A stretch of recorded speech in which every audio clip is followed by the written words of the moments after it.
میرے سامنے جو ہے وہ چٹپٹی نہاری ہے، بیف نہاری، اور وہ بھی قربانی کے گوشت کی بیف نہاری۔ محرم شروع ہوتے ہی لوگوں کو یہ کہتے سنا ہے کہ محرم شروع ہونے سے پہلے ہی قربانی کا گوشت کھا کر ختم کر دینا چاہیے،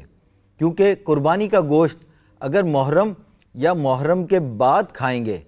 تو یہ کھانا جائز نہیں ہوگا۔ حقیقت یہ ہے کہ قربانی کا گوشت ممکن ہو تو 100 سال تک بھی کوئی کھائے تو اس کو منع نہیں ہے، کوئی اس کا ٹائم پیریڈ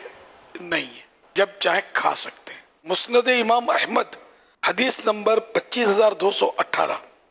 حضرت بی بی عائشہ رضی اللہ عنہ فرماتی ہے ایک مرتبہ حضرت علی رضی اللہ عنہ ہمارے یہاں سفر سے واپس آئے، ہم نے کھانے کے لیے قربانی کا گوشت پیش کیا تو آپ نے فرمایا میں جب تک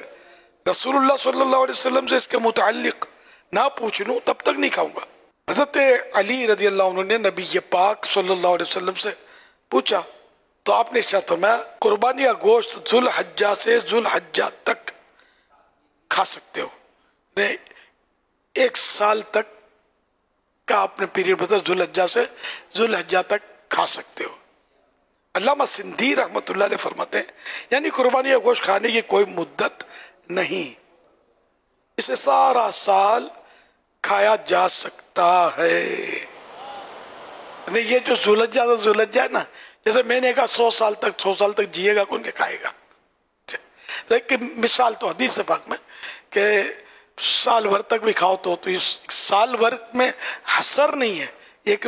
مثال ہے کہ جب جتنی مدت تک اس کو کھانا چاہیں کھا سکتے ہیں، سارا سال بھی اس کو کھا سکتے ہیں، سال سے زیادہ تو شاید کوئی رکھتا بھی نہ ہو۔ حضرت عائشہ صدیقہ رضی اللہ عنہ فرماتی ہیں ہم پائے اٹھا کر رکھ لیتے تھے، پھر رسول اللہ صلی اللہ علیہ وسلم ان کو 1 ماہ بعد کھاتے تھے۔ حوالہ سبل الہدی والرشاد، جلد نمبر 7، پیج نمبر 101۔